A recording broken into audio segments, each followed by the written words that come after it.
Happy fall, y'all, and welcome to my channel, DK's Garden Oasis. I am Debbie. I'm a master gardener and butterfly raising hobbyist. On this channel, I hope to inspire you to garden and also to conserve. Today's video, I wanted to finish up the series, Attracting and Raising Monarchs. And in this particular video, we will be talking about the tagging and conservation of monarchs. Make sure you stay till the end for an interesting fact about the tiger moth caterpillar. So I just got back from the Monarch Watch's 30th anniversary symposium in Lawrence, Kansas. Monarch Watch is the organization that distributes all the tags and has a wealth of information about the monarch. And I'll share that link in the description box below. So I'd like to share my visit to Lawrence, Kansas and the Monarch Watch Symposium. It was held in Lawrence, Kansas at the University of Kansas. I flew into Kansas City and it was a short drive, under an hour, to Lawrence, Kansas, and I stayed in a hotel nearby the events. The second evening we had a banquet and we got to socialize with fellow butterfly enthusiasts, and we had a short program in which Chip Taylor spoke. Here's a photo of us at the banquet.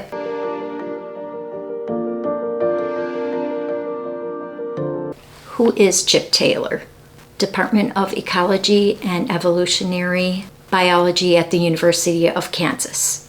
Among many other accolades, he is the founder of Monarch Watch in 1992, which is an outreach program that focuses on education, research, and conservation. In 2005, Monarch Watch created the Monarch Way Stations, which recognizes habitats for monarchs that have been slowly declining at a rate of 6,000 acres a day in the U.S. I will leave a link for the organization in the description box as well below. The following day was registration, and then we walked through Monarch Way Station number 1 and the Monarch Watch facilities. After that, we moved to the classroom for a mini conference where they had various speakers talk about giving us monarch updates and news. After the morning session, we had a lunch and then we returned to the classroom for more speakers. In the evening, we went back to Waste Station number 1 and we socialized, and that was put on by the Master Gardeners. The last day we spent at Baker's Wetlands Discovery Center, where they provided tags, nets, and instruction as to how to tag and release the monarchs. This was open to the public, and I believe they said they had over 500 people. I did tag 2 of them. I actually caught 4, and 2 of them needed the tag, so I did give an opportunity to 2 people that had never tagged before. So I didn't grab any pictures, as I wanted them to experience that. In the evening, there was an opportunity to meet with the author of Bicycling with Butterflies by Sarah DYKMAN.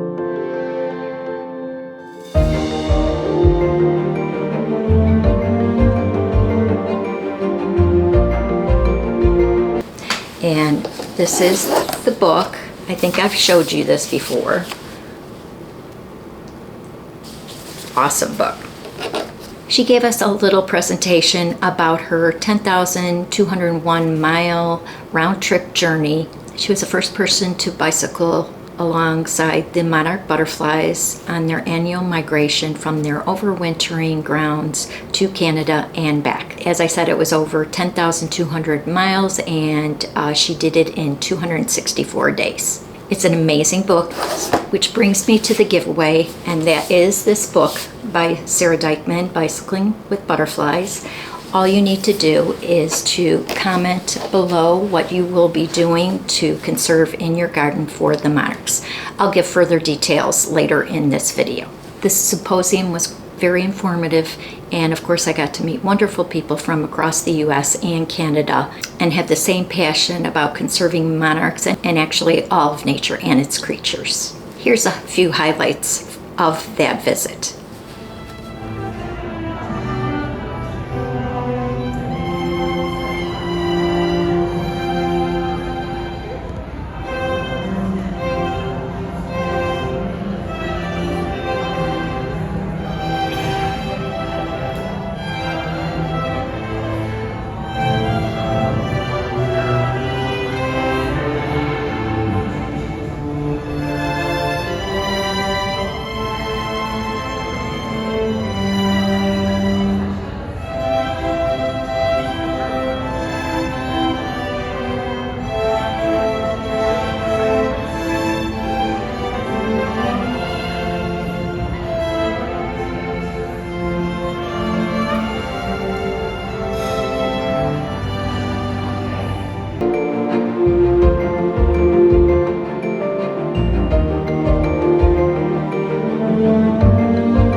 hope you enjoyed that video of my highlights of the symposium at Monarch Watch. Now I wanted to talk to you about the tagging program. But first I need to talk to you about the amazing migration.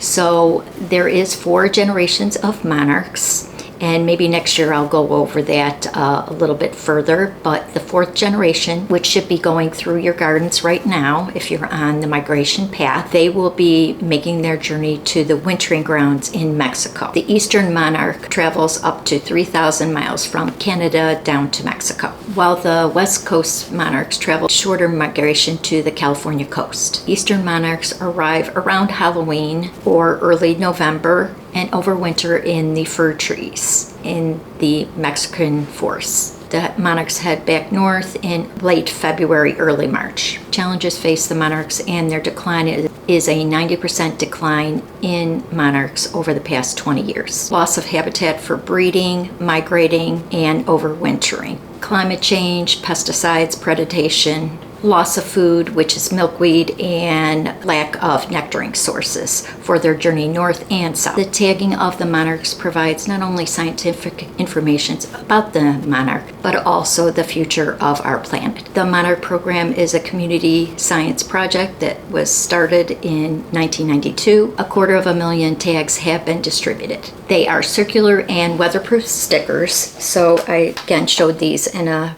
video before. I'll try to get this to focus. These are the stickers. They are recovered by guides, and they are given $5 for each recovered tag. Many are found on dead butterflies on the forest floor, but this is still very important information for the scientists. And for those that don't know, I did have, in 2019, my first year of tagging, 1 female was found in El Rosario, Mexico, over 2,200 miles away. And I'm not sure of the circumstances, but I know that she did make her journey to Mexico. For those that want to hear more about that, I have multiple media links in the description box below. So once you tag, you wait until the spring, and next spring I will be checking the recovered tags list, and that generally happens maybe March, April. Here's a couple of videos of the ones that I raised and tagged. Okay, so this is my book that I have for all of my information, and this guy, I had him as an egg on 8/9. He emerged on 8/10, so probably was an earlier egg that was laid because it emerged the next day. And then I put him in the enclosure on 8/19. He went to his chrysalis on 8/26, and today is 9/5. And he's a male. So this tag will be this tag right here, and that is AGJB630. AGJB630. So what I do, it's a little awkward because I'm doing it with the camera too. So what I do is I just take this with a little toothpick, and if you look at the picture, I'm going to put this tag down. This is also what we have to do. So we have to record the tag, the date that we released it, if it was a male or female, if it was wild or reared, which is, it was reared. And then we put our town, state, zip code, and US. And then on the other side, it shows whether it's a male or female. The 2 dots would be a male, which I showed you. And then this would be a female, thicker veins. And then you put the tag right on its discal cell right here. And that's what it looks like. So I'm going to do that right now. And I don't know if he's going to let us see his little claspers on. Males have claspers on the end. I think you can see him in this. He really wants to go. And you just gently hold them. This would be his discal cell right here. I shouldn't probably touch him so much. And then we take the tag, and he's trying to grab at it, so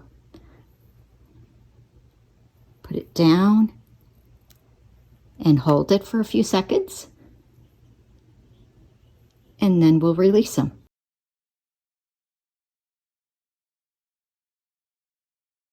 So I have a female monarch that I'm going to tag the stickers, which right now we are on AGJB 631, and it's this tag right here. Okay, this is my female, and I'll show you a picture of her. So what you're going to want to do is you're going to want to stick the sticker right on this little discal cell. She's like, doesn't want me to touch her. She's moving her feet over by me, probably just protecting herself. So what I do is I just take it off the toothpick, try not to touch her wings so much, and I just hold it for a few seconds. And I see her proboscis coming out. She's probably trying to taste things, and she's really ready to go. So I'm going to get a picture of her, and I will release her in a few seconds. So again, her number was AGJ B 631. There she goes.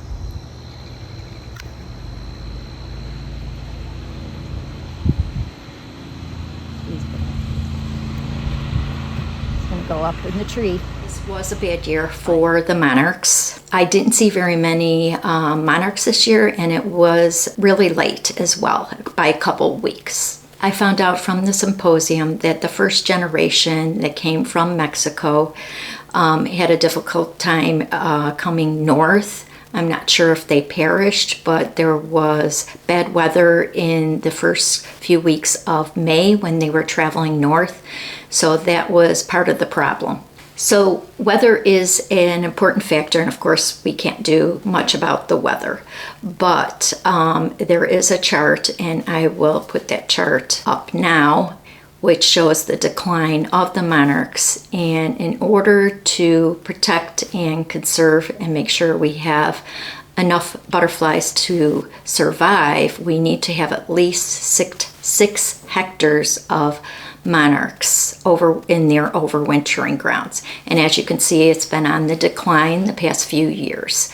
So if we have a big weather event like what happened in 2013-14, where Mexico had a very bad winter storm and thousands of monarchs had perished. In 2020, the U.S. Fish and Wildlife put the monarch on the threatened and endangered species list. They did not take implementation of this, as there were other species that were more in peril. In 2024, they will be revisiting the status of the monarchs. What this means, we don't know quite yet. There might be regulation. We're not quite sure exactly what's going to happen in 2024. If you haven't heard, the IUCN listed the migratory monarchs on their red list. This is not an agency that imposes regulations, but is more a science-based organization. They use assessments of the species to determine if they need to be put on any particular list.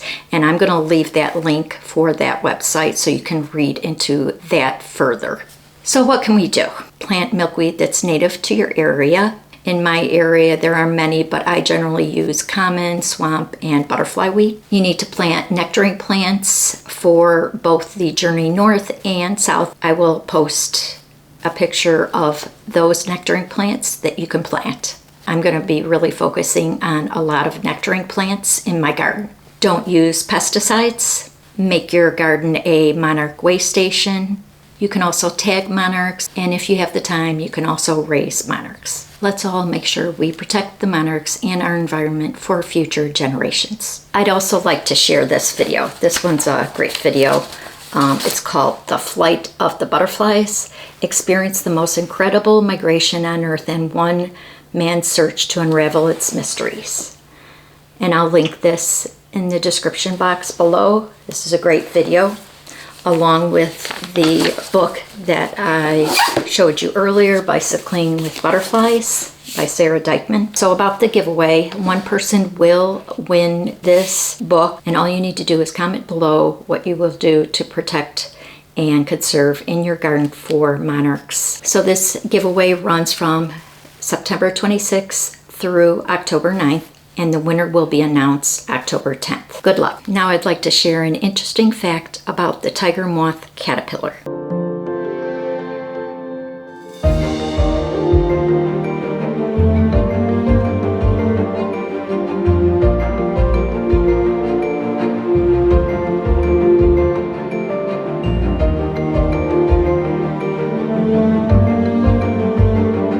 Thank you for watching, and happy gardening. Bye-bye.